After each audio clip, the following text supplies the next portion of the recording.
तो दोस्तों एक बार फिर स्वागत है आपका नर्सिंग सॉल्यूशन में। आज की जो मैं ये वीडियो लेके आया हूँ ये आपके लिए बहुत इम्पोर्टेंट होने वाली है, ख़ास तौर से उन लोगों के लिए जो लोग अभी अभी सीएचओ की ट्रेनिंग ज्वाइन किए हैं, उनके लिए बहुत इम्पोर्टेंट है।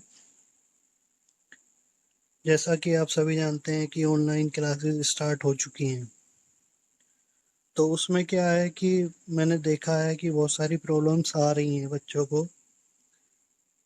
कुछ चीज़ें समझ नहीं आती हैं या फिर इंटरनेट की वजह से, कनेक्टिविटी की वजह से प्रॉपर क्लास नहीं ले पा रहे हैं। तो मैं आपको ये बता दूं कि इस सीरीज में क्या है, मैं सारी सीएचओ की क्लासेस ऑनलाइन करूंगा। जो भी सीएचओ का सिलेबस है उसके अकॉर्डिंग ही हम क्लासेस लेंगे। तो फर्स्ट ऑफ ऑल आप सभी को सिलेबस के बारे में पता होना चाहिए कि सिलेबस क्या है। सीएचओ कोई भी ट्रेनिंग कर रहे हैं हम या कोई भी स्टडी या कोई भी प्रिपरेशन हम कर रहे हैं, तो बिना सिलेबस के यदि हम कर रहे हैं तो हम उसको प्रॉपर तरीके से नहीं कर पाएंगे। तो इसीलिए मैं आपको सबसे पहले सीएचओ के सिलेबस के बारे में बता देता हूँ। जैसा आप सभी जानते हैं सीएचओ क्या है, कम्युनिटी हेल्थ ऑफिसर। सीएचओ की फुल फॉर्म होती है कम्युनिटी हेल्थ ऑफिसर, सबको पता है। और जो आप ट्रेनिंग कर रहे हैं उसका नाम है सीसीएचएन। सीसीएचएन क्या है? Certificate in community health for nurses. ठीक है, तो इसके सिलेबस के बारे में हम जानेंगे। आइए आगे बढ़ते हैं। तो इसके सिलेबस में क्या है कि हमारे पास 3 सब्जेक्ट्स हैं, BNS 41, BNS 42 और BNSL 43। BNS 41 foundation of community health, BNS 42 primary health care in common conditions और BNSL 43 public health and primary health care skill. तो इसमें क्या है बच्चों कि फर्स्ट जो सब्जेक्ट हैं 41 एंड 42, ये हमारा थ्योरी पोर्शन है, थ्योरी सब्जेक्ट होंगे हमारे। और 43 जो होगा वो हमारा पूरा प्रैक्टिकल सब्जेक्ट है। तो इसकी बहुत सारी बुक्स हैं जो इग्नू के द्वारा मिलती हैं, उनकी पीडीएफ भी आपको मिली होगी कहीं ना कहीं से, और आपके स्टडी सेंटर वाले भी प्रोवाइड कराएंगे। यदि अगर हार्ड कॉपी में नहीं प्रोवाइड कर पाए तो सॉफ्ट कॉपी में प्रोवाइड कराएंगे। तो इसमें क्या होगा कि अलग अलग ब्लॉक होंगे, हर एक सब्जेक्ट के अलग ब्लॉक होंगे। जैसे 41 है, इसके थ्योरी के 5 ब्लॉक्स हैं और 5 ब्लॉक्स के अंडर 27 यूनिट्स हैं। ऐसे ही सेकंड जो हमारा primary health care in common conditions है, उसके अंदर 6 ब्लॉक्स हैं और टोटल 28 यूनिट्स हैं। और थर्ड आपका है public health and primary health care skills. ये प्रैक्टिकल पोर्शन है, इसके 6 ब्लॉक्स हैं और 39 यूनिट्स हैं। तो टोटल आपके 17 ब्लॉक्स एंड 94 यूनिट्स हैं। तो इसमें क्या है बच्चों कि आपको ये 41 और 42 तो बहुत अच्छे से करने होंगे। 43 को भी इजीली नहीं रहना है, बट 43 जो हमारा प्रैक्टिकल पोर्शंस है तो उससे रिलेटेड सारी चीज़ें इसके अंदर आएंगी। जो भी आप अभी आपके जैसे कि पोस्टिंग स्टार्ट होगी, ठीक है, तो पोस्टिंग पे आप जाते हो, वो सारी जो एक्टिविटी करते हो, है ना, तो उस तरह से वो सारी चीज़ें इसके अंदर बताई गई हैं। तो हमें अभी फोकस जो करना है 41 और 42 फाउंडेशन और प्राइमरी हेल्थ केयर पर फोकस करना है। तो इसमें जितनी भी यूनिट्स हैं आपकी उसके अकॉर्डिंग क्लास चल रही होगी। ठीक है, तो हम भी इसी तरीके से इस यूनिट वाइज जो क्लासेस हैं वो यूट्यूब पर डालते रहेंगे। तो अभी जो हमारा सिलेबस है वो बहुत ज़्यादा लेंथी है, तो इसलिए सिलेबस को हमने 3 भागों में डिवाइड किया है। मीन्स इसकी हम 3 वीडियो बनाएंगे। जो आज पहली वीडियो हम बना रहे हैं वो BNS 41 में, यानी फाउंडेशंस ऑफ कम्युनिटी हेल्थ के लिए बना रहे हैं। ठीक है, एक चीज मैं और आपको बताऊंगा, वो नेक्स्ट वीडियो में अपनी बताऊंगा कि इसका कितना पेपर होता है, किस तरीके से होता है, कौन सी यूनिवर्सिटी कराती है, वो मैं नेक्स्ट वीडियो में आपको बताऊंगा। तो नेक्स्ट वीडियो भी मेरा इतना ही इम्पोर्टेंट होगा। तो जिन भी लोगों ने अभी तक मेरा चैनल सब्सक्राइब नहीं किया तो सब्सक्राइब कीजिए प्लीज़। और जो भी CHO की स्टडीज़ हैं उसको आप मेरे यूट्यूब चैनल से प्रॉपर तरीके से कर सकते हैं, अगर आप उस तरीके से करने में असमर्थ हैं जिस तरीके से आपको पढ़ाया जा रहा है। तो आइए आगे बढ़ते हैं। फर्स्ट है foundations of community health, BNS 41 subject है हमारा, और इसके अंदर 5 ब्लॉक्स हैं बेटा। तो फर्स्ट ब्लॉक है introduction to public health and epidemiology. Second block है न्यूट्रिशन। थर्ड ब्लॉक है communicable disease and management under national health programmes.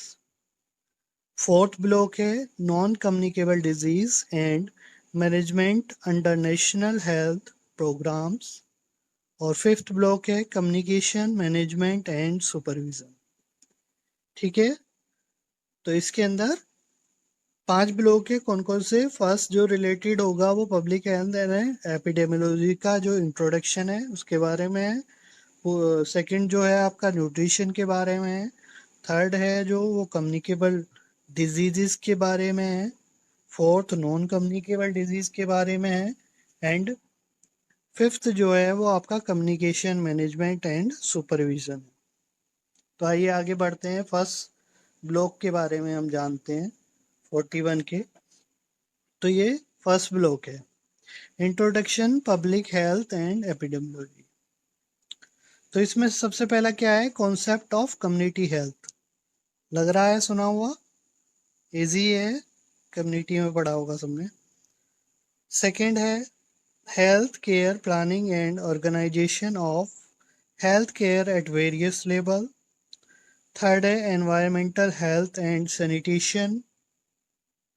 Fourth है introduction to epidemiology, epidemiological approaches and process. Fifth demography, surveillance and interpretation of data. And sixth है BMW, biomedical waste and infection control. तो ये सारी चीज़ें आपने पढ़ी होंगी nursing में, बट ये सारी चीज़ें कुछ नहीं है इस ट्रेनिंग में। थोड़ा सारी चीज़ें इसके अंदर डाली गई हैं। अगर इसकी जो बुक्स हैं उसको प्रॉपर तरीके से पढ़ा जाए या इसके बारे में पूरा अच्छे से स्टडी करे तो जो लोग आगे एग्ज़ाम्स के लिए प्रिपरेशन कर रहे हैं उसके लिए बहुत ही हेल्पफुल होने वाला है। तो वही सारी वीडियो भी मैं इसमें आगे डालने वाला हूँ। सेकंड है, सेकंड ब्लॉक आपका न्यूट्रिशन है। तो इसमें सारा न्यूट्रिशन के बारे में है ना। तो जैसा कि आप देख रहे हो फर्स्ट यूनिट है इसमें introduction to nutrition and nutrition assessment. ठीक है, पहला इंट्रोडक्शन बता दिया न्यूट्रिशन के बारे में क्या है। सेकंड जो है वो nutrition during pregnancy and lactation, pregnancy में कितना न्यूट्रिशन देना है, और लैक्टेशन जब फीड कराती है मदर उस टाइम पे कितना न्यूट्रिशन होना चाहिए उसके बारे में इसके अंदर सारी चीज़ें डिटेल में बताई गई हैं। थर्ड यूनिट है न्यूट्रिशन फॉर इन्फेंट, इन्फेंट के लिए कितना न्यूट्रिशन होना चाहिए, चाइल्ड के लिए एडोलसेंट एज में कितना होना चाहिए, और एल्डर एज में कितना होना चाहिए। तो जैसे जैसे एज बढ़ती है किसी भी व्यक्ति की उसके हिसाब से उसका न्यूट्रिशन जो है वो चेंज होता रहता है, उसकी नीड जो है वो चेंज होती रहती हैं उसकी एज के अकॉर्डिंग। नेक्स्ट यूनिट फोर्थ है न्यूट्रिशनल डेफिशिएंसी डिसऑर्डर। तो इसमें जितने भी न्यूट्रिशनल डेफिशिएंसी डिसऑर्डर्स हैं, न्यूट्रिशन की कमी से जितने भी डिसऑर्डर होते हैं उनके बारे में बताया जाएगा आपको। फिफ्थ यूनिट है आपका food borne disease, food safety.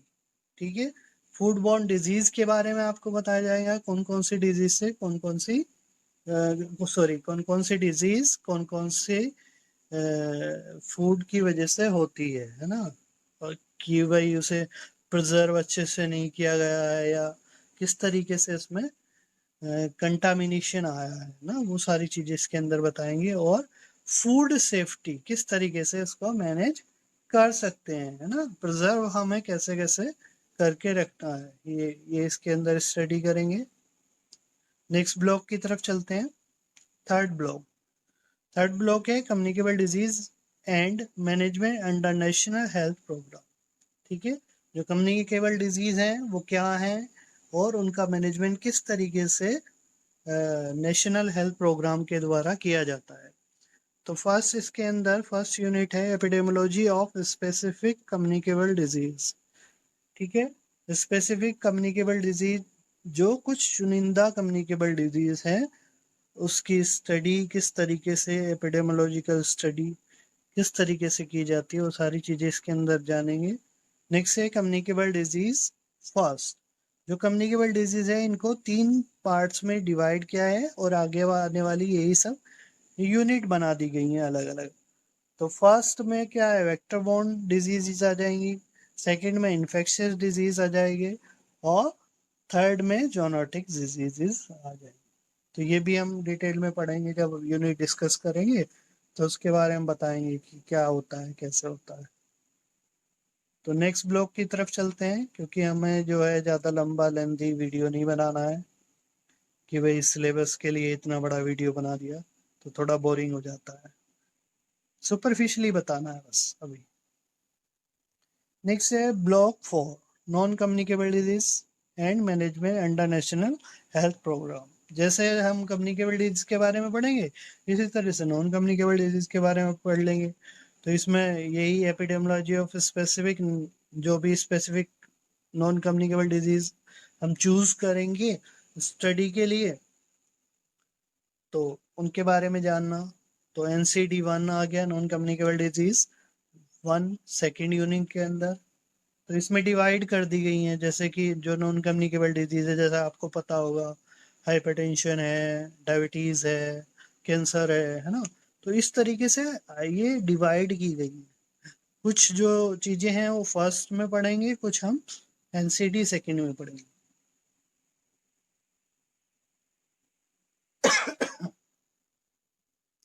Fourth है आपका ऑक्यूपेशनल डिजीज। ठीक है, ऑक्यूपेशनल डिजीज के बारे में कि जो भी वर्क एरियाज होते हैं वहां से कुछ डिजीजेज हो जाती हैं तो उनके बारे में इसके अंदर बताया जाएगा। नेक्स्ट है fifth unit mental health and substance abuse disorder. ठीक है, mental health and substance abuse disorder जो होंगे उन सब के बारे में इसके अंदर डिस्कस किया जाएगा। और लास्ट यूनिट है फोर्थ ब्लॉक की एल्डरली केयर। ठीक है, जीरिएट्रिक केयर भी बोलते हैं इसे हम। तो किस तरीके से जो ओल्ड एज पीपल है उनकी केयर हमें करनी है तो उसके बारे में इसके अंदर स्टडी करेंगे। नेक्स्ट है आपका ब्लॉक फिफ्थ है कम्युनिकेशन मैनेजमेंट एंड सुपरविजन। ठीक है, ये भी बहुत इंपॉर्टेंट रोल प्ले करता है। अगर आप as a community health officer बन के बैठोगे कहीं जाके तो ये चीज़ें बहुत इंपॉर्टेंट रोल प्ले करती हैं, क्योंकि वहाँ आप ही सब कुछ हो और आपको ये सब चीज़ें मैनेज करनी है। यहाँ की हॉस्पिटल की तरह नहीं है कि भाई बहुत सारा स्टाफ है आपके पास, तो सपोर्टिंग स्टाफ नहीं है वहाँ इतना ज़्यादा। तो आपको हर तरीके चीज़ें, आपका बिहेवियर जो है वो प्रॉपर होना चाहिए। तो वही सारी चीज़ें इस ब्लॉक के अंदर आपको बताई जाएंगी अलग अलग यूनिट वाइज। तो फर्स्ट यूनिट है आपका behaviour change communication skills and other skills. किस तरीके से बिहेवियर चेंज हो सकता है, किस कंडीशन में कैसा बिहेवियर होना चाहिए, कम्युनिकेशन स्किल बातचीत करने का ढंग किस तरीके का है, या अदर स्किल जो उस चीज के लिए चाहिए, वो सब इसके अंदर बताए जाएंगे आपको। यूनिट सेकंड है आपका वर्क मैनेजमेंट एंड एडमिनिस्ट्रेशन। ठीक है, किस तरीके से आपको काम करना है और एडमिनिस्ट्रेशन किसी तरीके से आपको मेंटेन करना है, वहाँ का चलाना है, किस प्रोसेसिंग में चलना है, ये सारी चीज़ें इसके अंदर बताई जाएंगी। थर्ड यूनिट है आपका लीडरशिप, सुपरविजन एंड मॉनिटरिंग। ठीक है, लीडरशिप भी होना चाहिए, जरूरी है वहाँ पर, क्योंकि आपके अंडर में बहुत सारे वर्कर्स आएंगे, हेल्थ वर्कर्स। सुपरविजन करना बहुत ज़रूरी है, सुपरवाइज करना उन्हें, और मॉनिटरिंग करना। जैसे बहुत सारी चीज़ें होती हैं, इम्यूनाइजेशन है या एमसीएच केयर है या फिर एंटीनेटल केयर है, तो उनकी मॉनिटरिंग किस तरीके से करनी है, वो सब इसके अंदर ध्यान देना। नेक्स्ट यूनिट फोर्थ है हेल्थ मैनेजमेंट इंफॉर्मेशन सिस्टम। ठीक है, किस तरीके से जो हेल्थ को मैनेज किया जा रहा है और किस तरीके से उसको इन्फॉर्म करना है ना, इंफॉर्मेशन किस तरीके से पहुंचानी है किस स्तर पर, वो सारी चीजें इसके अंदर डिस्कस करेंगे। यूनिट फिफ्थ फाइनेंशियल मैनेजमेंट किस तरीके से किया जाएगा अकाउंट्स को, और उसको कंप्यूट किस तरीके से आप करोगे, ये सारी चीजें भी आपको आनी चाहिए, क्योंकि आपके पास जो बजट आएगा उसको किस तरीके से आपको यूटिलाइज करना है, ये भी आपको पता होना चाहिए। ठीक है, नेक्स्ट यूनिट सिक्स, इसमें क्या करना है, रिकॉर्ड एंड रिपोर्ट। ठीक है, ये बहुत जरूरी और बहुत इम्पोर्टेंट एक आपका स्टेप होगा, कि जो भी आप चीजें कर रहे हो, इन्वेस्टिगेशन कर रहे हो, है ना, ब्लड शुगर कर रहे हो, ओपीडी कर रहे हो, है ना, कोई भी इन्वेस्टिगेशन कर रहे हो, या कोई भी चीजें आपको अकाउंट में करनी है, किसी चीज को आपको किसी को प्रोवाइड करना है, वो सब चीजों का रिकॉर्ड आपके पास होना चाहिए, और उसकी एक रिपोर्ट भी आपको बनानी होगी। ये भी डिटेल में पढ़ेंगे इस यूनिट के अंदर हम। ठीक है दोस्तों, समझ आ गया? तो आज के लिए इतना ही। मैं आशा करता हूँ आपको ये चीज़ें समझ आई होंगी, और सीएचओ की ट्रेनिंग मेरे साथ कीजिए आप। आपकी क्लासेस तो चलती हैं, अच्छी बात है, बट मेरी वीडियो आप कभी भी कहीं भी देख सकते हो। तो इसके लिए मेरा जो चैनल है उसको प्लीज़ सब्सक्राइब कीजिए, शेयर कीजिए एंड लाइक कीजिए। Thank you.